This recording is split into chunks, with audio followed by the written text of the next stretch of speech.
So ഇന്ന് നമ്മൾ നോക്കുന്നത് chapter 3 in the earliest cities എന്നുള്ള ഭാഗമാണ്. അപ്പോൾ ഇതിൻ്റെ അകത്ത് നമ്മൾ പഠിക്കുന്നത് ഹാരപ്പൻ സിവിലൈസേഷൻ അഥവാ ഇൻഡസ് വാലി സിവിലൈസേഷനെ കുറിച്ചിട്ടാണ്. അപ്പോൾ നമ്മൾ ഓൾറെഡി കഴിഞ്ഞ ചാപ്റ്റേഴ്സിൽ പറഞ്ഞിട്ടുണ്ടായിരുന്നു 4700 വർഷങ്ങൾക്ക് മുൻപ് നമ്മുടെ ഇൻഡസ് നദിയുടെ ട്രിബ്യൂട്ടറീസിൻ്റെ തീരത്തായിട്ട് ഒരുപാട് സിറ്റീസ് ഫ്ലറിഷ് ചെയ്തിട്ടുണ്ടായിരുന്നു എന്നുള്ളത്. അപ്പോൾ ആ സിറ്റീസിനെ കുറിച്ചിട്ടുള്ള പഠനം നമുക്ക് സാധ്യമായത്, അല്ലെങ്കിൽ ഇൻഡസ് വാലി സിവിലൈസേഷനെ കുറിച്ചിട്ടുള്ള പഠനം നമുക്ക് സാധ്യമാകുന്നത് 1850s നമ്മളിവിടെ റെയിൽവേ ലൈൻ സ്ഥാപിക്കുന്നുണ്ട്. അപ്പോൾ അതിൻ്റെ ഫലമായിട്ട് എൻജിനീയേഴ്സ് ഇങ്ങനെ സ്ഥലങ്ങളൊക്കെ നോക്കുന്ന ഇതിൻ്റെയൊക്കെ ഭാഗമായിട്ടാണ് ഹാരപ്പ എന്ന് പറഞ്ഞിട്ടുള്ള, ഇന്നത്തെ പാകിസ്ഥാനിലുള്ള ഹാരപ്പ എന്ന് പറഞ്ഞിട്ടുള്ള സ്ഥലത്ത് നിന്ന് അവർക്ക് കുറച്ച് ഹൈ ക്വാളിറ്റി ബ്രിക്സ് കിട്ടുന്നുണ്ട്. അപ്പോൾ അതിനെക്കുറിച്ച് പിന്നീട് പഠിച്ച് വന്നപ്പോഴേക്കുമാണ് നമുക്ക് ഇങ്ങനെ ഒരു സിവിലൈസേഷൻ ഉണ്ടായിരുന്നു എന്നുള്ളത് മനസ്സിലാകുകയും അതിൻ്റെ ഫലമായിട്ട് പിന്നീട് നമുക്കിവിടെ ആർക്കിയോളജിക്കൽ സർവേ ഓഫ് ഇന്ത്യ എന്ന് പറഞ്ഞിട്ടുള്ള ഇൻസ്റ്റിറ്റ്യൂട്ടും സ്ഥാപിതമാകുന്നുണ്ട്.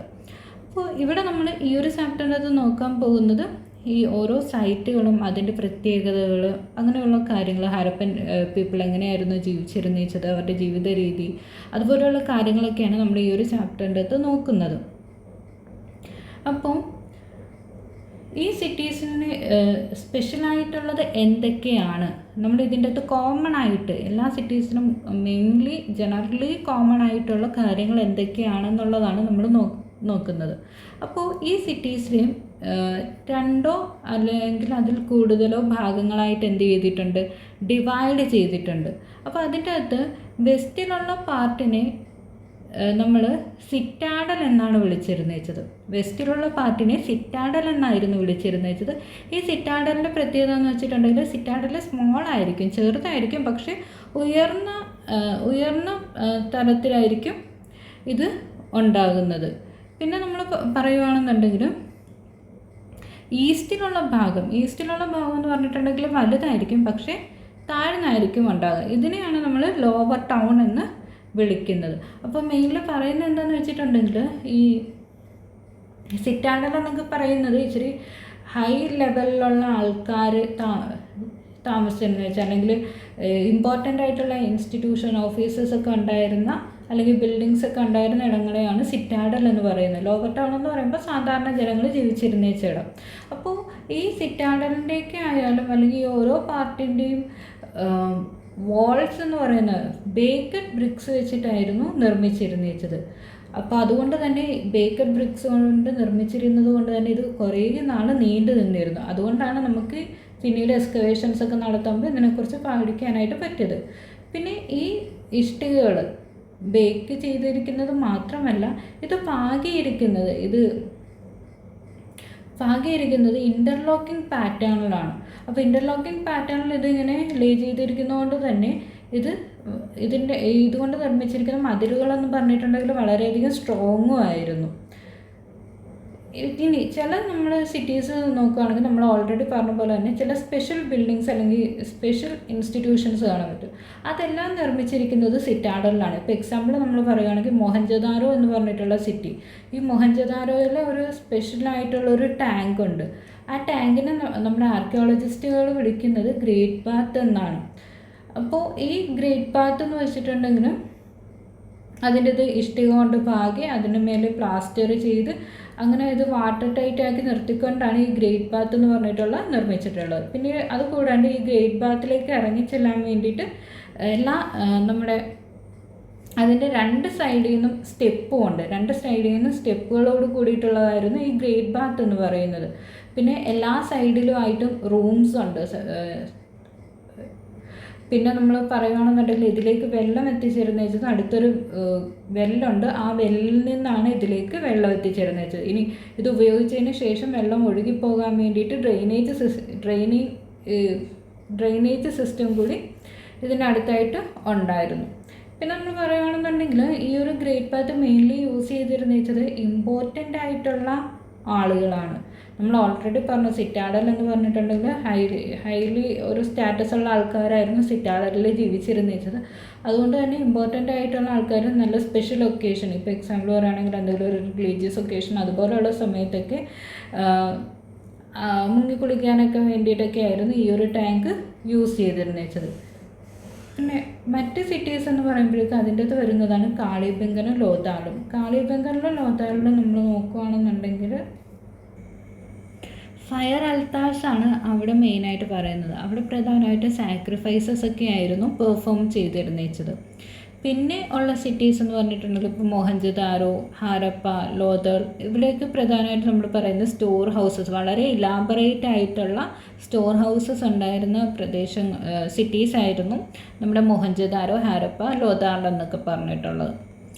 ഇതിപ്പോൾ നമുക്ക് കാണാൻ പറ്റുന്നത് ഗ്രേറ്റ് ബാത്തിൻ്റെ ഒരു ഇമേജാണ് ഇവിടെ ഉള്ളത്. ഇവിടെ നമ്മൾ നോക്കുകയാണെന്നുണ്ടെങ്കിൽ നമുക്കറിയാം എല്ലാ സൈഡിൽ നിന്നും 2 സൈഡിൽ നിന്നും സ്റ്റെപ്പുണ്ട്. പിന്നെ എല്ലാ സൈഡിലും റൂംസൊക്കെ ഉണ്ട്.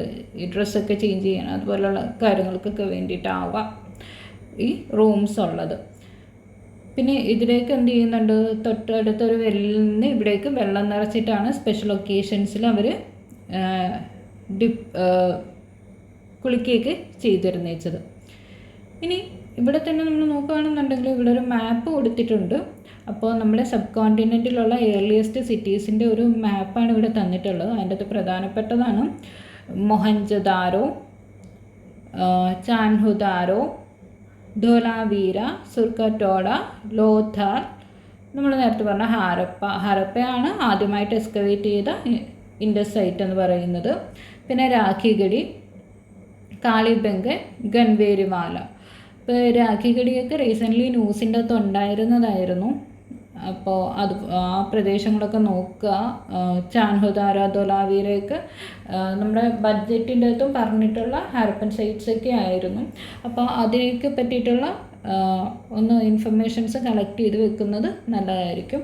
ഇത് നമ്മളിവിടെ ഇൻഡസ് വാലി ഒരു അഡീഷണൽ ഇൻഫർമേഷൻ പോലെ ഇൻഡസ് വാലി സിവിലൈസേഷനായിട്ട് ബന്ധപ്പെട്ടിട്ടുള്ള സൈറ്റ് അവിടെ നിന്ന് കിട്ടിയിട്ടുള്ള മേജർ ഫൈൻഡിങ്സും ജസ്റ്റ് ഒന്ന് പറയുവാണ്. ഹാരപ്പയിൽ നിന്ന് പ്രധാനമായിട്ട് നമുക്ക് കിട്ടിയത് വുഡൻ കോഫിൻ ബരയിലും പിന്നെ stone male dancing figure, granaries, copper bullock cart, ഇത് ഇത്രയും കിട്ടിയിട്ടുള്ളത് ഹാരപ്പയിൽ നിന്നാണ്. പിന്നെ മൊഹൻജദാരോയിൽ നിന്ന് പ്രധാനമായിട്ട് പറയുന്ന bronze statue of dancing girl, ഒരു ഡാൻസിങ് ഗേളിൻ്റെ ബ്രോൺസ് സ്റ്റാച്യു കിട്ടിയിട്ടുണ്ട്. പിന്നെ നമ്മൾ നേരത്തെ പറഞ്ഞ ഗ്രേറ്റ് ബാത്ത്, പിന്നെ ഒരു പ്രീസ് കിങ്ങിൻ്റെ സ്റ്റാച്യു കിട്ടിയിട്ടുണ്ട്. പിന്നെ രാഖിഗഡി എന്ന് പറഞ്ഞിട്ടുണ്ടെങ്കിലും രാഖിഗഡി നമ്മുടെ ഇന്ത്യൻ സബ് കോണ്ടിനെൻറ്റിൻ്റെ അകത്ത് തന്നെയുള്ള ലാർജസ്റ്റ് ഹാരപ്പൻ സൈറ്റാണ് രാഖിഗഡി എന്ന് പറയുന്നത്.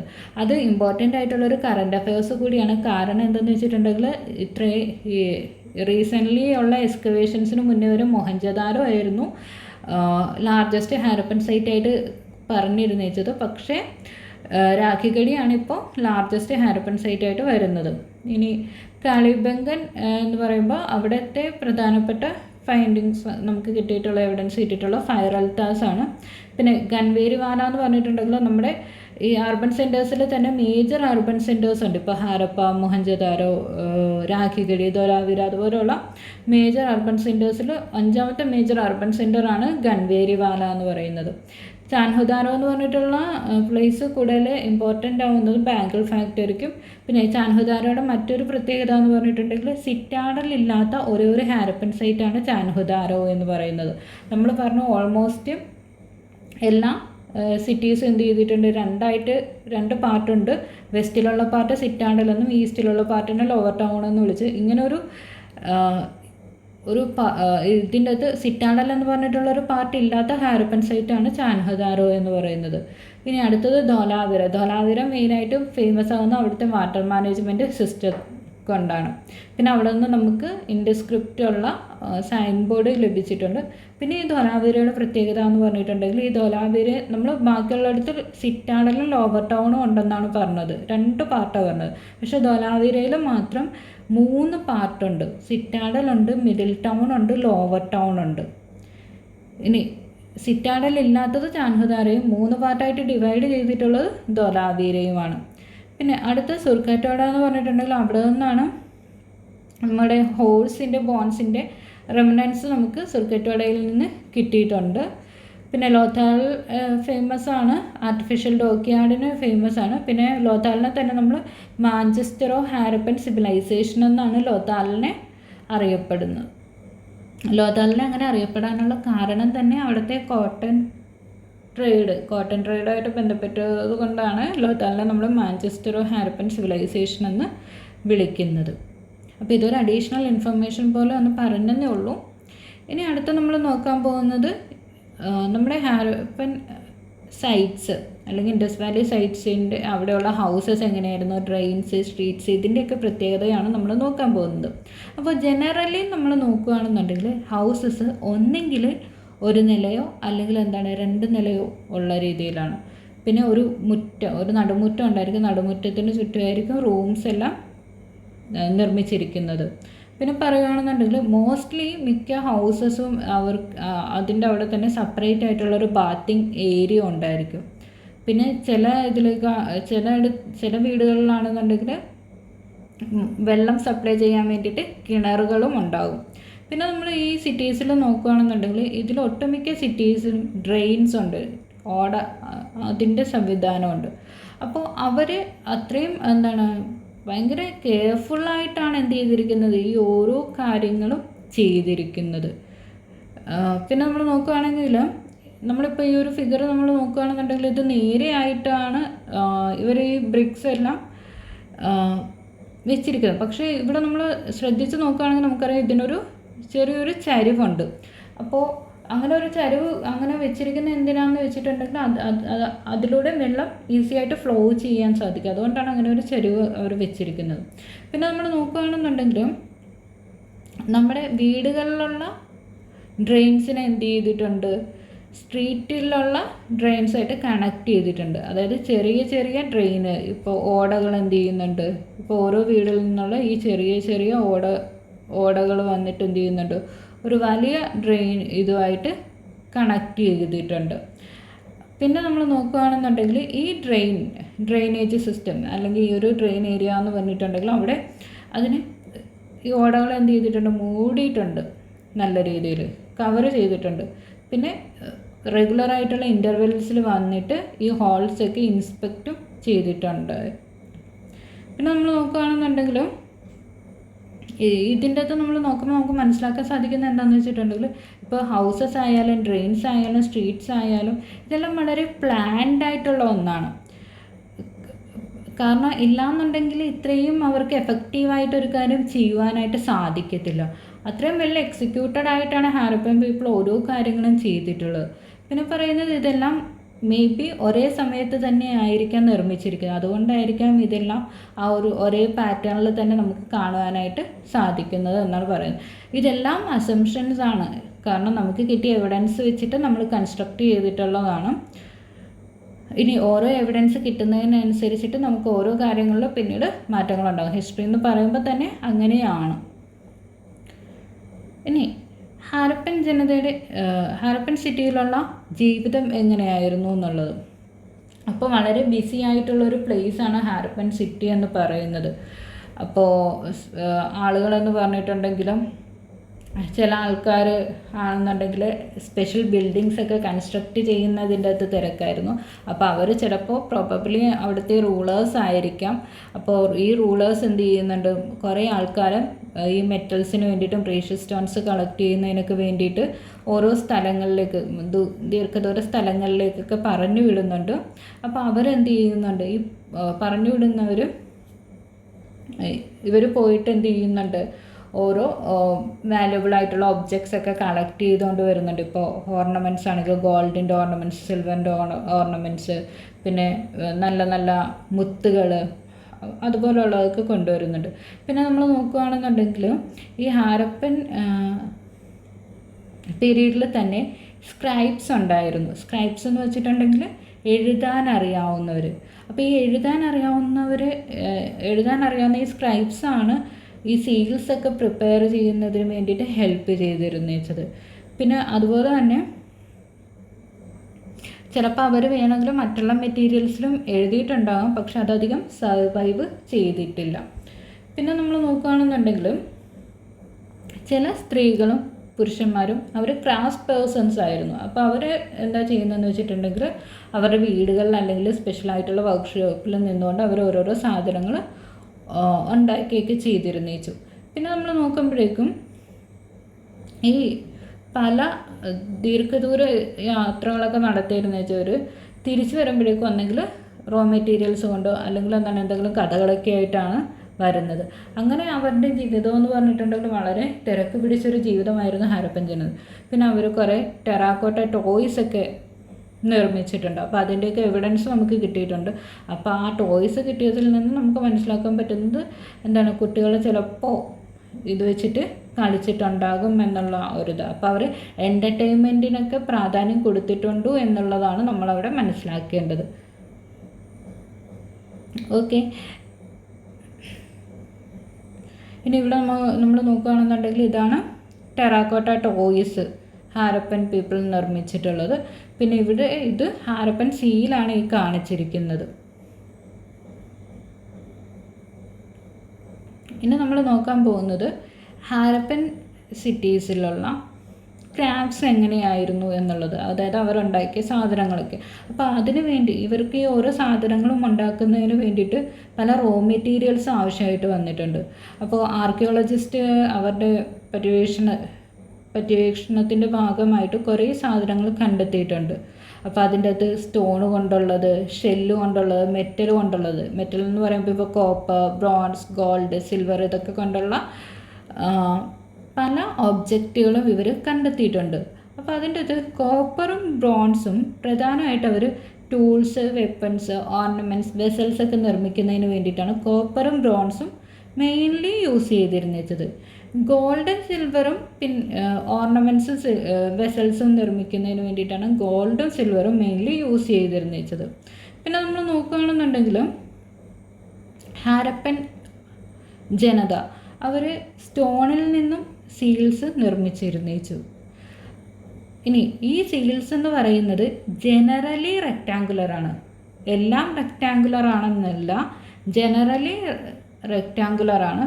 പിന്നെ ഇതിൻ്റെ അകത്തൊരു പ്രത്യേകത എന്ന് പറയുന്നത് യൂഷ്വലി അതിൻ്റെ അകത്ത് പതിവായിട്ട് നമുക്ക് ഏതെങ്കിലും ഒരു മൃഗങ്ങളെ കാവ് ചെയ്ത് വെച്ചിരിക്കുന്നതായിട്ട് കാണുവാനായിട്ട് സാധിക്കും.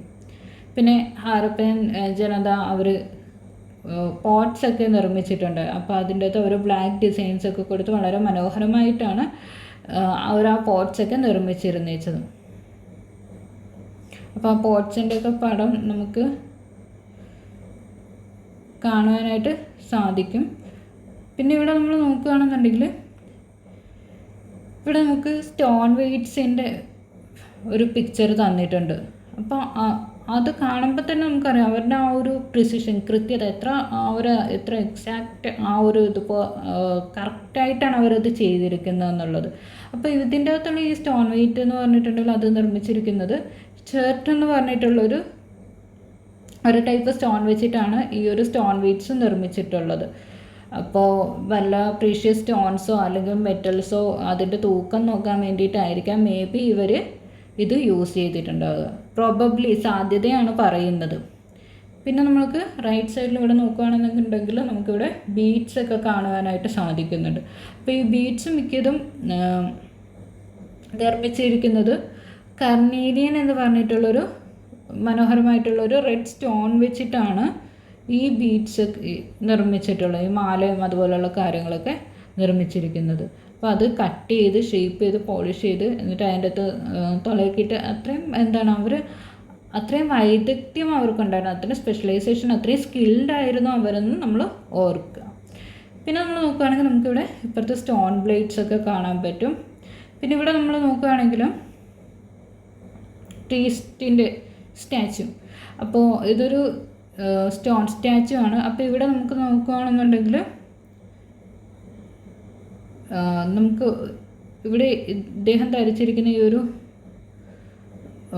വസ്ത്രം അതെന്ന് പറഞ്ഞിട്ടുണ്ടെങ്കിൽ എംബ്രോയിഡറി ചെയ്തിട്ടുള്ളതാണ്. അപ്പോൾ അവർക്ക് എംബ്രോയിഡറിയും അറിയാമായിരുന്നു എന്നുള്ളത് നമ്മൾ മനസ്സിലാക്കുക. ഒരു ട്രെലേസ് പാറ്റേണിലാണിത് ചെയ്തിട്ടുള്ളത്. ഇനി നമ്മൾ നോക്കുമ്പോഴേക്കും ഇങ്ങനെ ഇവർക്ക് ഈ ഒരു എംബ്രോയിഡറിയൊക്കെ ചെയ്തിട്ടുണ്ടോ എന്ന് നമ്മൾ പറയുന്നുണ്ട്. അപ്പോൾ നമ്മൾ നോക്കുമ്പോഴേക്കും 7000 വർഷങ്ങൾക്ക് മുന്നേ മെഹഗഡ് എന്ന് പറഞ്ഞിട്ടുള്ള സ്ഥലത്ത് കോട്ടൺ എന്ത് ചെയ്തിട്ടുണ്ട്, വളർത്തിയിട്ടുണ്ടായിരുന്നു. അപ്പോൾ നമുക്ക് തുണിക്കഷ്ണങ്ങളുടെ ആക്ച്വൽ പീസസ് നമുക്ക് ഒരു സിൽവർ വേസിൻ്റെ ഒരു അടപ്പിൻ്റെ ഭാഗത്തായിട്ട് അറ്റാച്ച് ചെയ്തിട്ടുള്ളതായിട്ട് കിട്ടിയിട്ടുണ്ട്. പിന്നെ ചില കോപ്പർ ഒബ്ജക്ട്സിൻ്റെ ലിഡിൻ്റെ ഭാഗത്തു നിന്ന് നമുക്ക് ക്ലോത്തിൻ്റെ പീസസ് കിട്ടിയിട്ടുണ്ട്. അത് മെയിൻലി മോഹൻജദാരോയിൽ നിന്നാണ് കിട്ടുന്നത്. പിന്നെ അതുപോലെ തന്നെ ആർക്കിയോളജിസ്റ്റുകൾ സ്പിൻഡിൽ വോൾസും കണ്ടെത്തിയിട്ടുണ്ട്.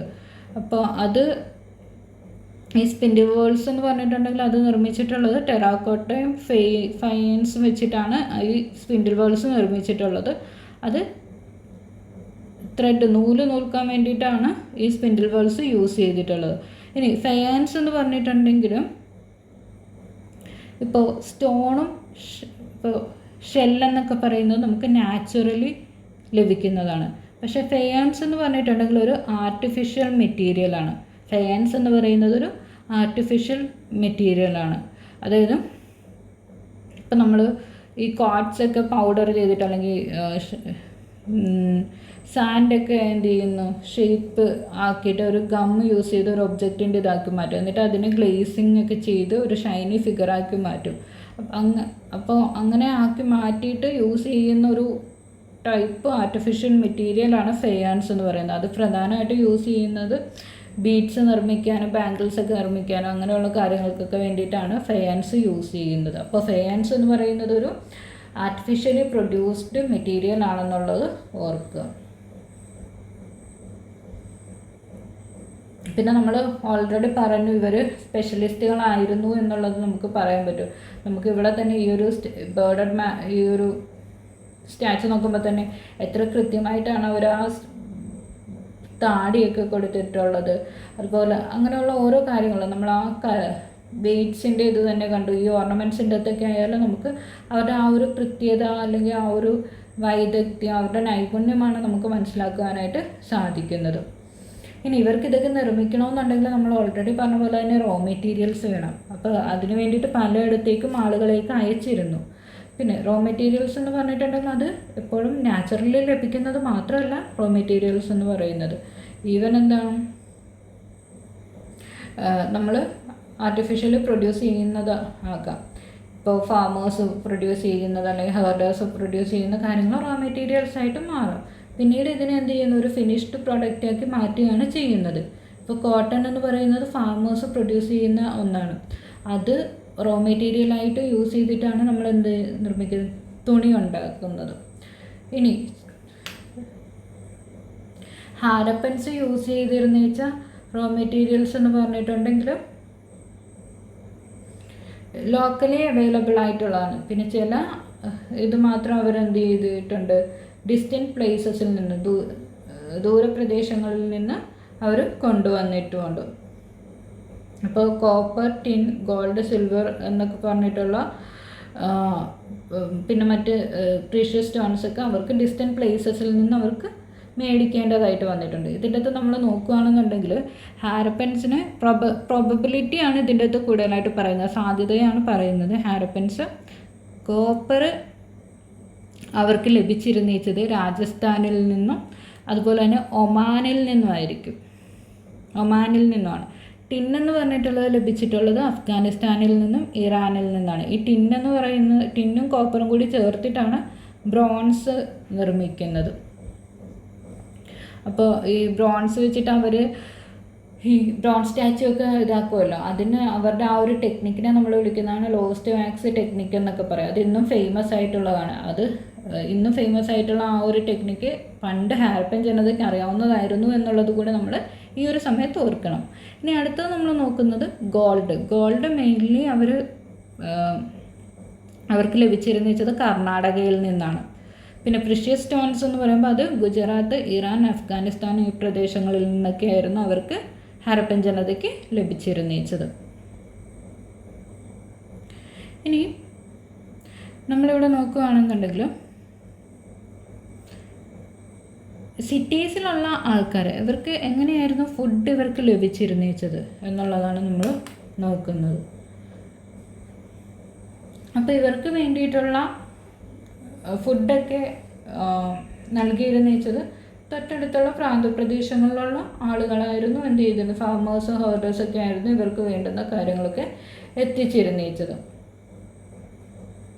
പിന്നെ നമ്മൾ നോക്കുകയാണെന്നുണ്ടെങ്കിൽ നമുക്ക് ഹാരപ്പൻസ് കൃഷി ചെയ്തിരുന്നതിനെ പറ്റിയിട്ടൊക്കെയുള്ള എവിഡൻസ് ലഭിച്ചിട്ടുണ്ട്. അതായത് വീറ്റ്, ബാർലി, പൾസ് അതിൻ്റെയൊക്കെ സീഡ്സിൻ്റെയൊക്കെ എവിഡൻസ് കിട്ടിയിട്ടുണ്ട്. ചാർഡ് റൈസിൻ്റെയൊക്കെ എവിഡൻസ് നമുക്ക് കിട്ടിയിട്ടുള്ളതാണ്. പിന്നെ പുതിയൊരു ടൂൾ പ്ലഫ് എന്ന് പറഞ്ഞിട്ടുള്ള നമ്മുടെ കലപ്പ് പോലത്തെ ഒന്ന്, അത് ഒരു മണ്ണ് കുഴിച്ച് വിത്ത് നടാനൊക്കെ വേണ്ടിയിട്ടായിരുന്നു യൂസ് ചെയ്തിരുന്നത്. അപ്പോൾ അത് അവർ യൂസ് ചെയ്തിട്ടുണ്ട്. അപ്പോൾ അവർക്ക് കൃഷി അറിയാമായിരുന്നു എന്നുള്ളത് നമുക്ക് മനസ്സിലാക്കാൻ പറ്റും. അപ്പോൾ ഇതിൻ്റെ അകത്ത് നമുക്ക് റിയൽ ആയിട്ടുള്ള പ്ലഫ് നമുക്ക് അവിടെ നിന്ന് കിട്ടിയിട്ടില്ല. കാരണം എന്താണെന്ന് വെച്ചിട്ടുണ്ടെങ്കിൽ അത് മേ ബി വുഡ് വെച്ചിട്ട് നിർമ്മിച്ചിരിക്കുന്നതാവാം, അതുകൊണ്ട് അത് സർവൈവ് ചെയ്തിട്ടുണ്ടാകില്ല. പക്ഷേ അവർക്കിത് ഇങ്ങനെ ഒരു ടൂൾ ഉണ്ടായിരുന്നു, അവർക്ക് അതിനെ പറ്റിയിട്ട് അറിയാമായിരുന്നു എന്ന് നമ്മൾ മനസ്സിലാക്കുന്നത് ഈ പ്ലഫിൻ്റെ മോഡലിലുള്ള ഒരു ടോയ് നമുക്ക് കിട്ടിയിട്ടുണ്ട്. അതിൽ നിന്നാണ് നമ്മൾ ഇങ്ങനൊരു അസംഷനിലേക്ക് എത്തുന്നത്. പിന്നെ നമുക്കറിയാം ഹാരപ്പൻ പ്രദേശങ്ങളെന്നൊക്കെ പറയുമ്പോഴേക്കും അതിൻ്റെ അകത്ത് അധികം റെയിൻഫോളൊന്നും ലഭിക്കുന്ന പ്രദേശമല്ല. അപ്പോൾ അതിൻ്റെ ഫലമായിട്ട് തന്നെ അവർക്ക് ഇറിഗേഷൻ, ജലസേചനത്തെ ആശ്രയിക്കേണ്ടതായിട്ട് വന്നിട്ടുണ്ട്. അപ്പോൾ അവരെന്ത് ചെയ്യും, കിട്ടുന്ന വെള്ളം സ്റ്റോർ ചെയ്തിട്ട് എന്ത് ചെയ്യുന്നുണ്ട്, ഫീൽഡിലേക്ക് ആവശ്യത്തിനനുസരിച്ചിട്ട് അവർ ഉപയോഗിക്കുമായിരുന്നു. അപ്പോൾ വാട്ടർ മാനേജ്മെൻറ്റ് സിസ്റ്റത്തിൻ്റെ അകത്ത് ഫേമസ് ആയിട്ടുള്ള ഹാരപ്പൻ സിറ്റി ഏതാണെന്നുള്ളത് ഓർത്ത് വെച്ചേക്കുക. കാരണം എന്താണെന്ന് വെച്ചിട്ടുണ്ടെങ്കിൽ അതെപ്പോഴും പല പരീക്ഷയ്ക്ക് ചോദിച്ചിട്ടുള്ളതാണ്. ഇനി ഹാരപ്പൻസിന് ഫാമിംഗ് മാത്രമല്ല, അവർ ആനിമൽസിന് കാറ്റൽ റെയറിങ് പോലുള്ള കാര്യങ്ങളും അവർക്ക് അറിയാമായിരുന്നു. അപ്പോൾ അവർ നമ്മുടെ കാറ്റിൽ, ഷീപ്പ്, കന്നുകാലികൾ, ഷീപ്പ്, ഗോട്ട് ഇതിനെയൊക്കെ എന്ത് ചെയ്തിരുന്നു, വളർത്തിയിരുന്നേച്ചു. പിന്നെ ഇവർ എന്താണ് ഫ്രൂട്ട്സൊക്കെ കളക്ട് ചെയ്യുക, അതുപോലെയുള്ള കാര്യങ്ങളൊക്കെ കൂടി ഇവർ ചെയ്തിട്ടുണ്ടായിരുന്നു. ഇനി നമ്മൾ ഓരോ സൈറ്റുകളെ നോക്കുന്നത്. അപ്പോൾ ഗുജറാത്തിലുള്ള സൈറ്റുകളാണ് നമ്മൾ ആദ്യമേ നോക്കുന്നത്. അതിൻ്റെ അകത്ത് ആദ്യം പറയുന്നത് ധോലാവീരയാണ്. ധോലാവീര എന്ന് പറഞ്ഞിട്ടുണ്ടെങ്കിൽ ഖദീർ ബെയ്റ്റ് എന്ന് പറഞ്ഞിട്ടുള്ള സ്ഥലത്താണുള്ളത്. അതായത് റാൻ ഓഫ് കച്ചിലുള്ള ഖദീർ ബെയ്റ്റ് എന്ന് പറഞ്ഞിട്ടുള്ളിടത്താണ് ധോലാവീര ഉള്ളത്. എൻ്റെ ഓർമ്മ ശരിയാണെന്നുണ്ടെങ്കിൽ ഒരു ഐലൻഡിലുള്ള ഹാരപ്പൻ സൈറ്റ് എന്ന് പറയുന്നത് ഈ ധോലാവീരയാണ് എന്നാണ് എൻ്റെ ആ ഒരു ഓർമ്മ. ശരിയാണോ എന്ന് അറിഞ്ഞുകൂടാ, ചെക്ക് ചെയ്തിട്ട് പറയാം. അപ്പോൾ ഈ ഒരു പ്രദേശത്തിൻ്റെ പ്രത്യേകത എന്താണെന്ന് വെച്ചിട്ടുണ്ടെങ്കിൽ ഇവിടുത്തെ വെള്ളം എന്ന് പറഞ്ഞിട്ടുണ്ടെങ്കിൽ വളരെ ഫ്രഷ് വാട്ടറാണ്. അതോടൊപ്പം തന്നെ ഇവിടുത്തെ സോയിലെന്ന് പറഞ്ഞിട്ടുണ്ടെങ്കിൽ വളരെ ഫെർട്ടൈലുമാണ്. ഇതിൻ്റെ ഒരു ജോഗ്രഫിക്കൽ ഇതാണ് പറയുന്നത്. ഇനി നമുക്ക് ഈ ഒരു ധോലാവീര എന്ന് പറഞ്ഞിട്ടുള്ള സിറ്റിയുടെ സ്പെഷ്യാലിറ്റി എന്താണെന്ന് നോക്കിയിട്ടുണ്ടെങ്കിൽ നമ്മൾ ഓൾറെഡി പറഞ്ഞിട്ടുണ്ട്, ധോലാവീര 3 പാർട്ടായിട്ട് എന്ത് ചെയ്തിട്ടുണ്ട്, ഡിവൈഡ് ചെയ്തിട്ടുണ്ട്. അപ്പോൾ അതിൻ്റെ അകത്ത് ഓരോ പാർട്ടും എന്ന് പറഞ്ഞിട്ടുണ്ടെങ്കിൽ അതിന് വളരെ വലിയ സ്റ്റോൺ വാൾസ് ഉണ്ട്. ഇതിലേക്ക് കടക്കണമെന്നുണ്ടെങ്കിൽ എൻട്രൻസ് ഉണ്ട്. എൻട്രൻസ് എന്ന് പറഞ്ഞിട്ടുണ്ടെങ്കിൽ അതിനൊരു ഗേറ്റ് വേ ഉണ്ടായിരിക്കും. ഈ ഗേറ്റ് വേയിലൂടെ ആയിരിക്കും ഇവിടേക്ക് കടക്കാനായിട്ട് സാധിക്കുന്നത്. പിന്നെ ഇവിടെ തന്നെ നമുക്കൊരു ലാർജ് ഓപ്പൺ ഏരിയ ഉണ്ട്. അപ്പോൾ ആ ലാർജ് ഓപ്പൺ ഏരിയ കാണിക്കുന്നത് ചിലപ്പോൾ ഒരു പബ്ലിക് സെറമണീസൊക്കെ നടന്നിരുന്ന ഒരു പ്രദേശമായിരിക്കും. നമ്മൾ ലൈക്ക് ഇന്നത്തെ സ്റ്റേഡിയമൊക്കെ പറയുന്ന പോലെ ആ ഒരു സെറ്റപ്പിൽ ഒരു ലാർജ് ഓപ്പൺ ഏരിയ നമുക്ക് ഇവിടെ കാണുവാനായിട്ട് സാധിക്കും. പിന്നെ ഇവിടെ നിന്ന് കിട്ടിയ മറ്റ് ഫൈൻഡിങ്സ് എന്ന് പറഞ്ഞിട്ടുണ്ടെങ്കിൽ ഹാരപ്പൻ സ്ക്രിപ്റ്റിൻ്റെ വലിയ ലെറ്റേഴ്സൊക്കെ നമുക്ക് ഇവിടെ നിന്ന് ലഭിക്കുന്നുണ്ട്. അതായത് ഒരു വെള്ളക്കല്ലിൽ കൊത്തിയ ഹാരപ്പൻ സ്ക്രിപ്റ്റ് നമുക്ക് ഇവിടെ നിന്ന് കിട്ടുന്നുണ്ട്. പിന്നെ നമ്മൾ നോക്കുകയാണെന്നുണ്ടെങ്കിൽ ഈ ഒരു എന്തുകൊണ്ടാണ് ഈ ധോലാവീരയിൽ കാവ് ചെയ്തിട്ടുള്ള ഈ വൈറ്റ് സ്റ്റോണിൽ കാവ് ചെയ്തിട്ടുള്ള ഹാരപ്പൻ സ്ക്രിപ്റ്റ് സ്പെഷ്യലാകുന്നതെന്ന് എന്താണെന്ന് വെച്ചിട്ടുണ്ടെങ്കിൽ സാധാരണ ഇടങ്ങളിൽ നിന്നും നമുക്ക് കിട്ടിയിട്ടുള്ള ഹാരപ്പൻ റൈറ്റിങ്സ് എന്ന് പറഞ്ഞിട്ടുണ്ടെങ്കിൽ അത് ചെറിയ ചെറിയ ഒബ്ജക്ട്സിലായിരുന്നു കണ്ടുകിട്ടിയത്. അതായത് ഇപ്പോൾ സീല് പോലുള്ള ഇതിൻ്റെ അകത്ത്. പക്ഷേ ആദ്യമായിട്ടാണ് ഒരു വലിയൊരു കല്ലിൻ്റെ അകത്ത് വളരെ വലിയ ലെറ്റേഴ്സിലാക്കി നമുക്ക് ലഭിക്കുന്നത്. അത് ധോലാവീരയിൽ നിന്നാണ്. ഇനി അടുത്ത ഗുജറാത്തിലുള്ള ഹാരപ്പൻ സിറ്റിയാണ് ലോഥാൽ എന്ന് പറയുന്നത്. ലോഥാൽ എന്ന് പറഞ്ഞിട്ടുണ്ടെങ്കിൽ സബർമതി നദിയുടെ ട്രിബ്യൂട്ടറിയുടെ അടുത്തായിട്ടാണ് ലോഥാൽ എന്ന് പറഞ്ഞിട്ടുള്ള ഹാരപ്പൻ സിറ്റി ഉള്ളത്. നമ്മുടെ ഗൾഫ് ഓഫ് ഖമ്പത്തിന് ക്ലോസ് ആയിട്ടാണ് ഇത് നമുക്ക് ഈ ഒരു ലോഥാൽ എന്ന് പറഞ്ഞിട്ടുള്ള സിറ്റി നമുക്ക് കാണാൻ പറ്റുന്നത്. പിന്നെ ഇവിടെ പ്രധാനമായിട്ടും സെമി പ്രീഷ്യസ് സ്റ്റോൺസ് ഒക്കെ ഈസിലി അവൈലബിൾ ആയിട്ടുള്ളൊരു പ്രദേശമാണ് ലോഥാൽ എന്ന് പറഞ്ഞിട്ടുള്ളത്. അതുകൊണ്ട് തന്നെ ഈ ഓർണമെൻറ്റ്സ് ഒക്കെ നിർമ്മിക്കുന്നതിനൊക്കെ ഇവിടെ പോസിബിൾ ആയിരുന്നു, മുത്തുകളൊക്കെ നിർമ്മിക്കുന്നതിനൊക്കെ വേണ്ടിയിട്ടൊക്കെയുള്ള. പിന്നെ നമ്മൾ നോക്കുകയാണെന്നുണ്ടെങ്കിലും ഇവിടെ ഒരു സ്റ്റോർ ഹൗസ് ഉണ്ട്. പിന്നെ കുറേ സീൽസും സീലിങ്സും നമുക്ക് ഈ സ്റ്റോർ ഹൗസിൽ നിന്ന് ലഭിച്ചിട്ടുണ്ട്. അതായത് സീലിങ്സും തമ്മിലുള്ള ഒരു ഡിഫറൻസ് നമ്മൾ നോക്കുകയാണെന്നുണ്ടെങ്കിലും, സീലിങ്സ് എന്ന് പറഞ്ഞിട്ടുണ്ടെങ്കിൽ ഇപ്പോൾ ക്ലേ വെച്ച് നമ്മളൊരു സീൽ ഉണ്ടാക്കി നോക്കുക, അതിൽ നമ്മൾ എന്തെങ്കിലും ഒരു ഇംപ്രഷൻ കൊടുത്തിട്ടുണ്ടെങ്കിൽ അതിനെയാണ് നമ്മൾ സീലിങ്സ് എന്ന് പറയുന്നത്. പിന്നെ ലോഥാലിൻ്റെ മറ്റൊരു പ്രത്യേകത എന്ന് പറഞ്ഞിട്ടുണ്ടെങ്കിൽ ആർട്ടിഫിഷ്യൽ ഡോക്ക് യാർഡാണ്. അതായത് ഒരു വലിയൊരു ടാങ്ക് നമുക്ക് അവിടെ കിട്ടുന്നുണ്ട്. അപ്പോൾ അവിടെയാണ് പ്രധാനമായിട്ടും കടലിൽ നിന്നുള്ള ബോട്ടുകളും കപ്പലുകളൊക്കെ എത്തിയിരുന്നേച്ചത്. അപ്പോൾ ഇവിടെ വന്നിട്ടായിരുന്നു ഗുഡ്സൊക്കെ അൺലോഡ് ചെയ്തിരുന്നേച്ചതെന്നൊക്കെയാണ് നമ്മൾ കരുതുന്നത്. പിന്നെ നമ്മൾ നേരത്തെ പറഞ്ഞ പോലെ മുത്തുകളൊക്കെ നിർമ്മിക്കുന്നതിന് വേണ്ടിയിട്ടുള്ള വർക്ക്ഷോപ്പുകൾ ഉണ്ടായിരുന്നു. അങ്ങനെയുള്ള കാര്യങ്ങളൊക്കെയാണ് ഇവിടെ ലോഥാലിൽ പ്രധാനമായിട്ടും ഉണ്ടായിരുന്നത്. ഇനി സീൽസും സീലിങ്സും തമ്മിലുള്ള ഇത് നമ്മൾ പറഞ്ഞു. സീൽസ് എന്ന് പറഞ്ഞിട്ടുണ്ടെങ്കിൽ നമുക്കറിയാം എന്തെങ്കിലും ഒരു പാക്കറ്റോ അല്ലെങ്കിൽ എന്തെങ്കിലും ബാഗോ ഒക്കെ സ്റ്റാമ്പ് ചെയ്യാൻ വേണ്ടിയിട്ടാണ് നമ്മൾ സീൽസ് ഉപയോഗിക്കുന്നത്. അപ്പോൾ അത് നമ്മൾ ഇപ്പോൾ ഒരു ബാഗ് നമ്മൾ ക്ലോസ് ചെയ്ത് അല്ലെങ്കിൽ ടൈ ചെയ്തിട്ട് കുറച്ച് നനഞ്ഞ ക്ലേ എന്ത് ചെയ്യും, അത് ലെയറായിട്ട് അതിൽ അപ്ലൈ ചെയ്യും അതിൻ്റെ ഭാഗത്ത്. അപ്പം എന്നിട്ട് എന്ത് ചെയ്യും, സീല് അതിൽ പ്രസ് ചെയ്യും. ഇനി ഈ സീലിൽ പ്രസ് ചെയ്യുന്ന ഇംപ്രഷനെ നമ്മൾ വിളിക്കുന്ന പേരാണ് സീലിങ്സ് എന്ന് പറയുന്നത്. ഇനി സീലിങ്സ് ഇതായിട്ടുണ്ടെങ്കിൽ അതിന് മീനിങ് എന്ന് പറയുന്നത് അത് എത്തേണ്ടടുത്ത് ആ സാധനം കറക്റ്റായിട്ട് സേഫായിട്ട് എത്തിയിട്ടുണ്ടെന്നുള്ളതാണ്. ഇനി നമ്മൾ നോക്കാൻ പോകുന്നത് 3900 വർഷങ്ങളോട് അടുത്തൊക്കെ ആകുമ്പോഴേക്കും നമ്മൾ ഈ ഒരു സിറ്റീസിൻ്റെ ഈ ഒരു ആൾക്കാരുടെ ജീവിത രീതിയിലൊക്കെ ഒരുപാട് മാറ്റങ്ങൾ കാണുകയാണ്. പല ആൾക്കാരും എന്താണ് ഈ സിറ്റീസിൽ നിന്ന് താമസമൊക്കെ മാറുന്നുണ്ട്. അപ്പോൾ പല നമ്മൾ കണ്ട റൈറ്റിങ്സ് ആയാലും സീൽസൊക്കെ ആയാലും അവർ ഉപയോഗിക്കേണ്ടി വരുന്നു. അങ്ങനെയൊക്കെയുള്ള കാര്യങ്ങൾ കാണുന്നുണ്ട്. മോഹൻജദാരോയിൽ നിന്ന് തന്നെ നമുക്ക് കുന്നു കണക്ക് ഇങ്ങനെ വേസ്റ്റ് ഇത് സ്ട്രീറ്റ്സിലായിട്ട് കുന്നുകൂടി കിടക്കുന്നതൊക്കെ കാണുന്നുണ്ട്. അങ്ങനെ കുറേ കാര്യങ്ങൾ കാണുന്നുണ്ട്. അപ്പോൾ അതിൻ്റെയൊക്കെ മീനിങ് എന്താണ്? അതായത് ഈ ഒരു ഹാരപ്പൻ സിവിലൈസേഷൻ്റെ ഒരു എൻഡിലേക്കാണ് ഇത് വിരൽ ചൂണ്ടുന്നത്. അപ്പോൾ ഇതെല്ലാം എന്തുകൊണ്ട് നടന്നു എന്നുള്ളതിനുള്ള റീസൺ നമുക്ക് കറക്റ്റായിട്ട് അറിയില്ല. പല സ്കോളേഴ്സും പല സജഷൻസാണ് വയ്ക്കുന്നത്. ചിലർ പറയുന്നത് ഈ സിറ്റീസ് എന്ന് പറഞ്ഞിട്ടുണ്ടെങ്കിൽ നമുക്കറിയാം നദീ തീരങ്ങളോട് അടുത്തായിരുന്നു. അപ്പോൾ ഈ നദികൾ ഡ്രൈ അപ്പ് ആയതാവാം ഒരു പക്ഷേ ഈ ഒരു സിവിലൈസേഷൻ എൻഡ് ആവാനുള്ള റീസൺ. ചിലർ പറയുന്നത് ഡിഫോറസ്റ്റേഷനാണ്. കാരണം ഡിഫോറസ്റ്റേഷൻ്റെ ഫലമായിട്ട് ഫ്യൂവൽ ലഭിക്കാതെ വരും, അതുകൊണ്ട് തന്നെ അവർക്ക് ബ്രിക്സൊക്കെ ബേക്ക് ചെയ്യാൻ പറ്റാണ്ട് വരിക, അങ്ങനെ അവർ മറ്റ് ഇതിലേക്ക് മാറിപ്പോയി എന്നുള്ള രീതിയിൽ പറയുന്നുണ്ട്. പിന്നെ പറയുന്നത് ഗ്രേസിംഗ് ആണ്, ഓവർ ഗ്രേസിംഗ് ആണ്. അപ്പോൾ ഓവർ ഗ്രേസിങ് കാരണം നമ്മുടെ ഗ്രീൻ കവർ നഷ്ടപ്പെട്ടിട്ടുണ്ട്. അതുകൊണ്ട് തന്നെ കാറ്റിൽസും ഷീപ്പൊക്കെ ആയിട്ട് ഇവർക്ക് വേറെ പ്രദേശങ്ങളിലേക്ക് പോകേണ്ടി വന്നിട്ടുണ്ടാകാം. പിന്നെ പറയുന്ന ഫ്ലഡാണ്, അതായത് ഇൻഡസ് നദിയും അതിൻ്റെ ട്രിബ്യൂട്ടറീസ് എന്നൊക്കെ പറഞ്ഞിട്ടുണ്ടെങ്കിൽ ഫ്ലഡിങ് കൂടുതലായിട്ട് ഉണ്ടാകാനുള്ള ചാൻസ് ഉണ്ട്. അപ്പോൾ ഇതൊക്കെ കൊണ്ടാകാം മേ ബി ഈ ഒരു സിവിലൈസേഷൻ എൻഡ് ചെയ്തത് എന്നൊക്കെയാണ് പറയുന്നത്. ഇതെല്ലാം പല സ്കോളേഴ്സ് സജസ്റ്റ് ചെയ്തിട്ടുള്ള റീസൺസ് ആണ്. എക്സാക്ട് റീസൺ നമുക്ക് പറയാനായിട്ട് പറ്റിയിട്ടില്ല.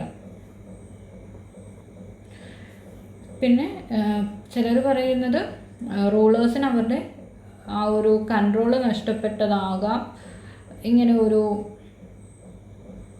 എൻഡിലേക്ക് എത്തിയതെന്ന് പറയുന്നുണ്ട്. ഇപ്പോൾ സിന്ധും വെസ്റ്റ് പഞ്ചാബ് എന്നൊക്കെ പറഞ്ഞിട്ടുള്ള സൈറ്റ്സ് എന്നൊക്കെ പറഞ്ഞിട്ടുണ്ടെങ്കിൽ കംപ്ലീറ്റ്ലി അബാൻഡൻഡ് ആയിട്ട് കിടക്കുകയാണ്. അപ്പോൾ അവിടെയുള്ള ആൾക്കാർ വേറെ പ്രദേശങ്ങളിലേക്ക് പോയിട്ടുണ്ടാകും. പിന്നീട് നമ്മൾ നോക്കുകയാണെങ്കിൽ 1400 വർഷങ്ങൾക്ക് ശേഷം പിന്നീട് പുതിയ സിറ്റീസ് എമർജ് ചെയ്യുന്നതായിട്ട് നമ്മൾ കാണുന്നുണ്ട്. അത് നമ്മൾ പറയുന്നത് ഗംഗാ നദിയും ഗംഗയുടെ ട്രിബ്യൂട്ടറീസിൻ്റെ അടുത്തായിട്ടാണ് നമ്മൾ പുതിയ സിറ്റീസ് എമർജ് ചെയ്യുന്നത് കാണുന്നത്. അത് പിന്നീടുള്ള ചാപ്റ്റേഴ്സിൽ നമ്മൾ നോക്കുന്നതാണ്. പിന്നെ ഇവിടെ മാച്ച് ദ കോളത്തിൻ്റെ ഒരു ഇതുണ്ട്, ലെറ്റേഴ്സ് റീകോളിൻ്റെ അത്. അതിനകത്ത് കോപ്പർ നമുക്ക് ലഭിക്കുന്നത് ഹാരപ്പൻസിന് ലഭിക്കുന്നത് രാജസ്ഥാനിൽ നിന്നാണ്, ഗോൾഡ് കർണാടകയിൽ നിന്ന്, ടിൻ അഫ്ഗാനിസ്ഥാനിൽ നിന്ന്, പ്രഷ്യസ് സ്റ്റോൺസ് ഗുജറാത്തിൽ നിന്നാണ് ലഭിക്കുന്നത്. ഇത്രയേ ഉള്ളൂ. Thank you.